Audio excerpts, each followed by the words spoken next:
Olá pessoal, vamos nessa então, destrinchando aqui a nossa 8ª diretriz de hipertensão. Tá cansado? As costas tá doendo? O olho tá ardendo? É isso mesmo. Esse é aí o diagnóstico de que você é de fato um concurseiro próximo de alcançar a sua aprovação, tá? Quando a gente está envolvido no projeto, que a gente não está nem sentindo aqui essas alterações fisiológicas normais da vida de concurseiro, é porque o caminho tá certo, né? Quando as pessoas começam a reclamar, você estuda demais, você só anda estudando, isso aqui.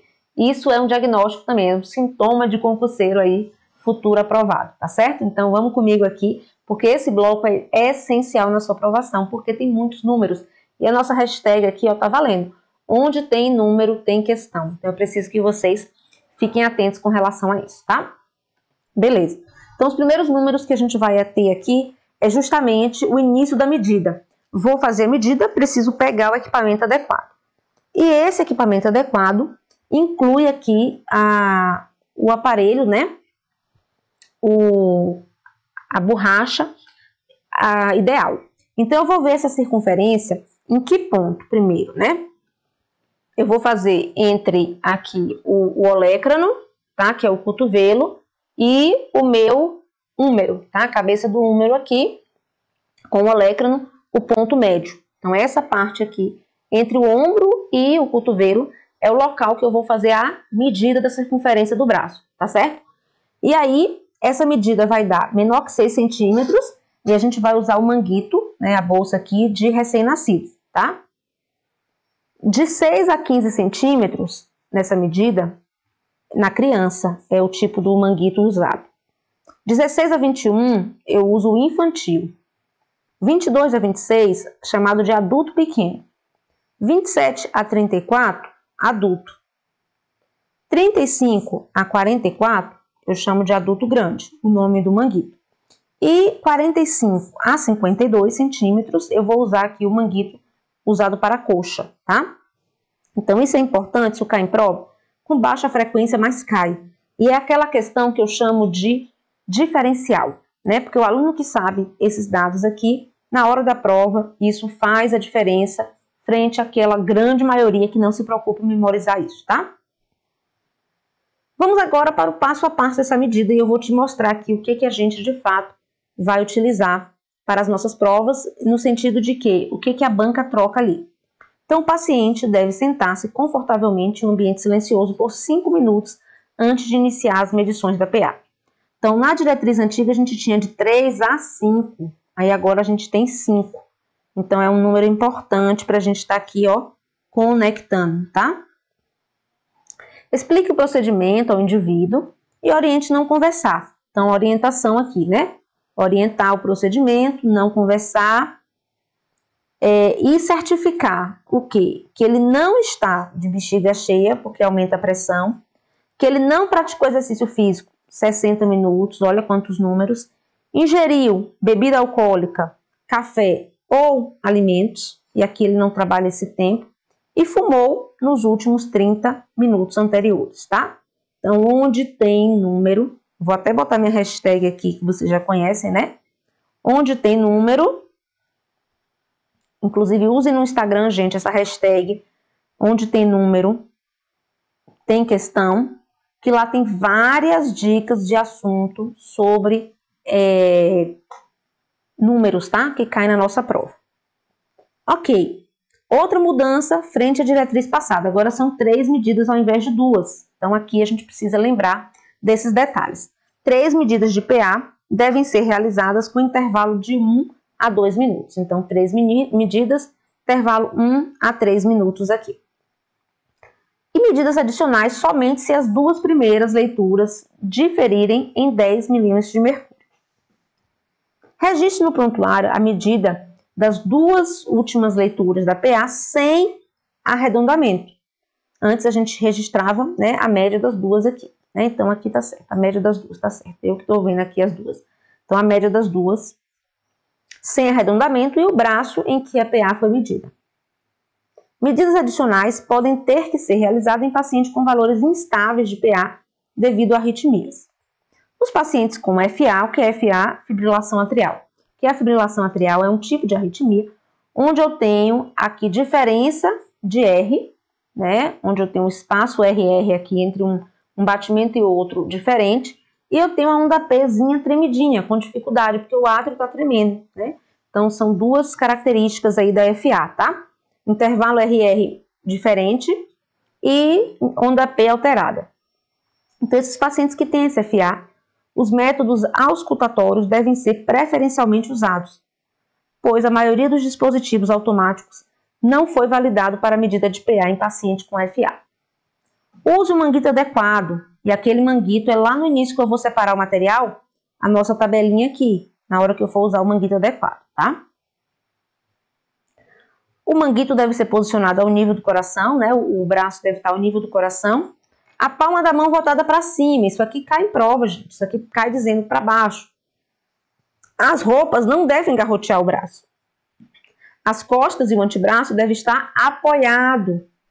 As pernas descruzadas, às vezes eles trocam aqui e colocam cruzado. O pé apoiado no chão.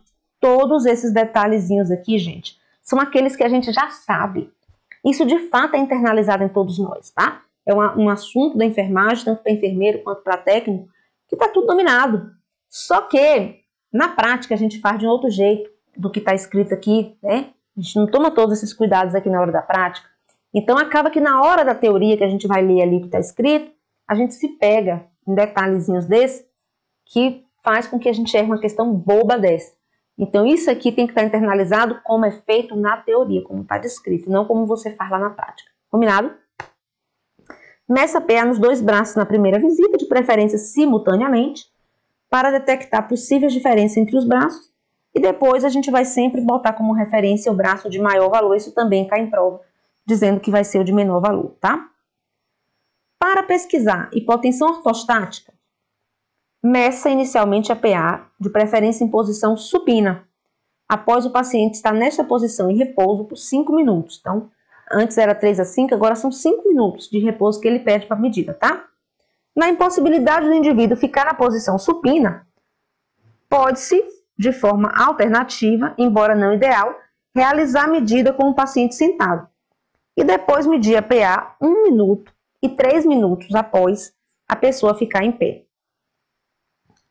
As medições da PA em repouso e em pé devem ser realizadas em todos os pacientes na primeira consulta e também consideradas em visitas subsequentes naqueles que têm risco de hipotensão ortostática. Quem são eles? Idosos, diabéticos, desautonômicos, isso cai em prova. Quem são aqueles que têm um risco de desautonomia, né? E aqui, gente, a gente lembra que a diferença é entre sentado e em pé, sistólica maior ou igual a 20 e diastólica maior ou igual a 10. E pessoas em uso de antipertensivo. Registre a frequência cardíaca. Para excluir a arritmia, use a palpação do pulso. Informe o valor da PA obtido ao paciente.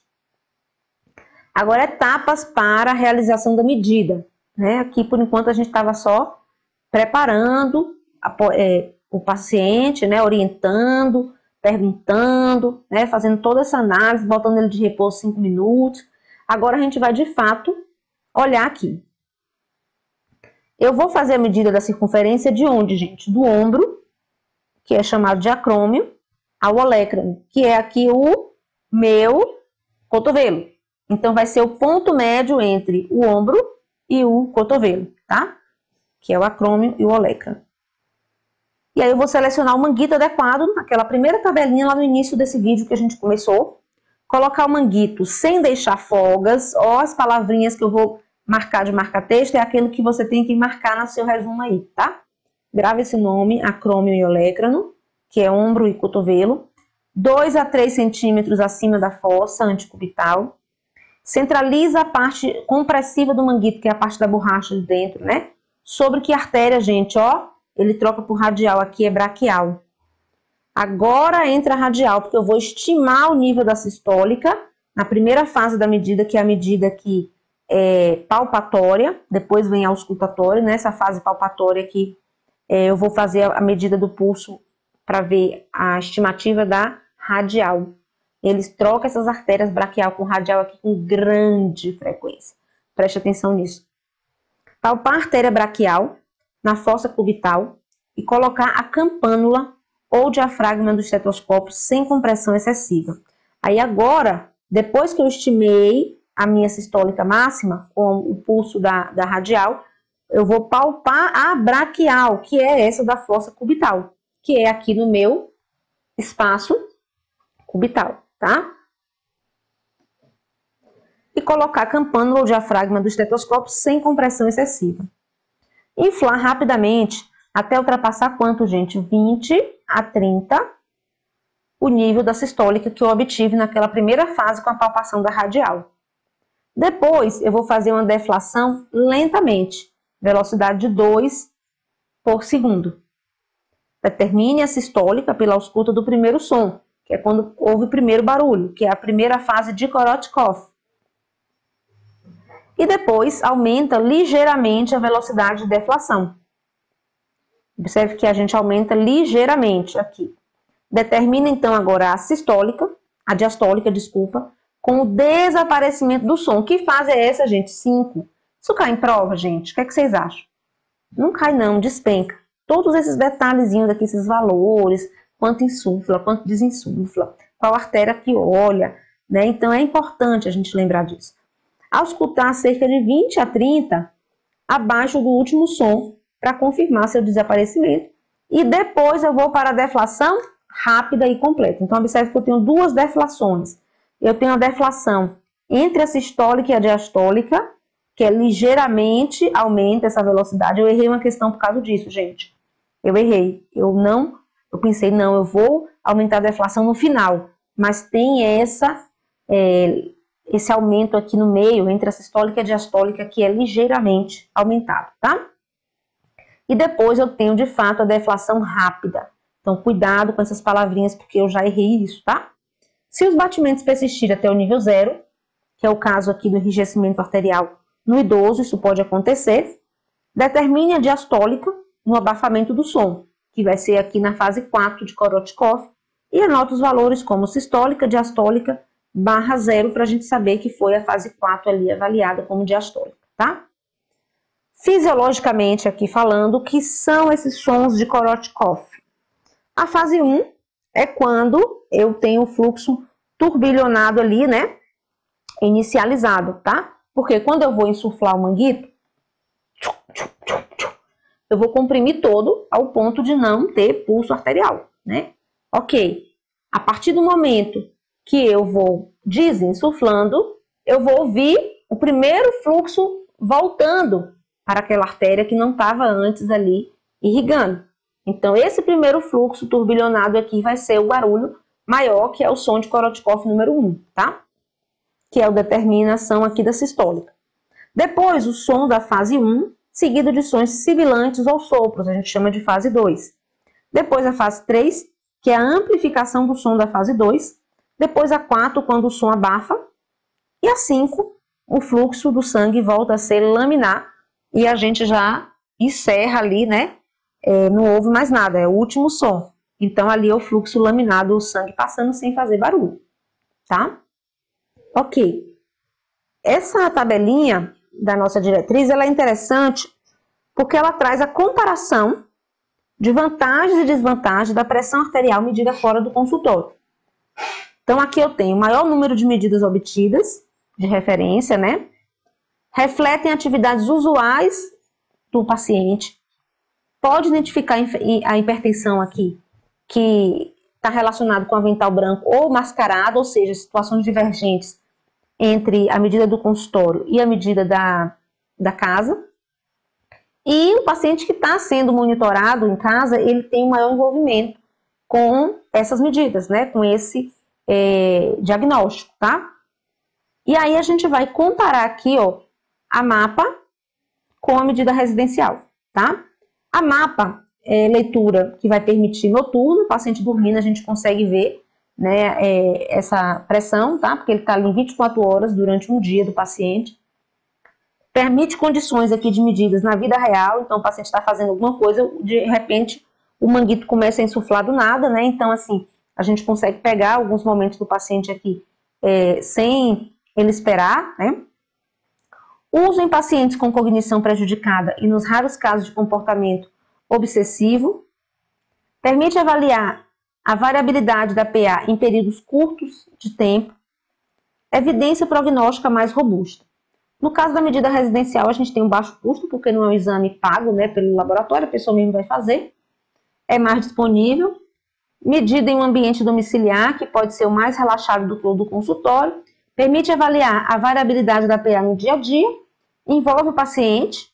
Maior adesão ao tratamento, porque ele está vendo ali a bagaceira dos valores, né, ele está mais envolvido com aquelas medidas, tá? Na MAPA, o custo é elevado, porque é um exame que é pago, né? A clínica instala, no outro dia volta para tirar. Disponibilidade, por vezes, limitada. E pode ser desconfortável passar o dia com aquele negócio no braço, tá? A medida residencial é somente a PA em repouso, o paciente para poder olhar, né? Potencial para erro na medição, porque quem faz a medida é o próprio paciente ou um familiar treinado. E não tem a leitura enquanto o paciente dorme, então não tem a leitura noturna. Então, essas são as comparações entre a MAPA e a medida residencial. Quando eu falo de definição de hipertensão, aqui a gente disse que o que vai trazer como diagnóstico de hipertensão é a do consultório.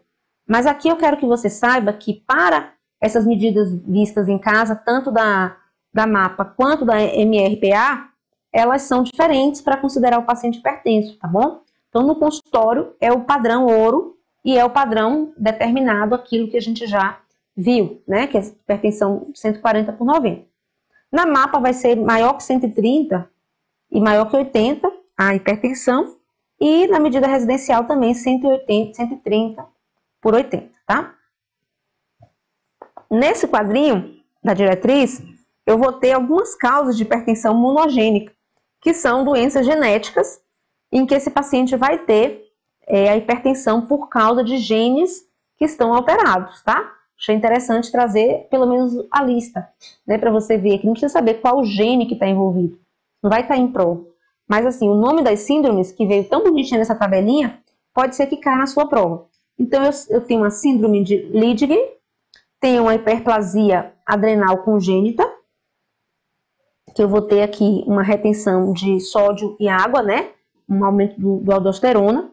Síndrome de aparente excesso de mineralocorticoide, que é justamente também o aumento do aldosterona. Síndrome de Geller. Síndrome de Gordon, que é um pseudo-hipoaldosteronismo tipo 2. Hiperaldosteronismo familiar tipo 1, tipo 2, tipo 3 e tipo 4.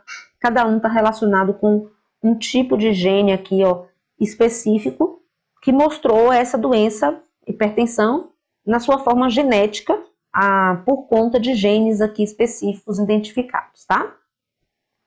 Ok, aqui eu tenho a medida da pressão arterial no consultório, anamnese, exame físico e avaliação laboratorial, conectados aqui com os valores.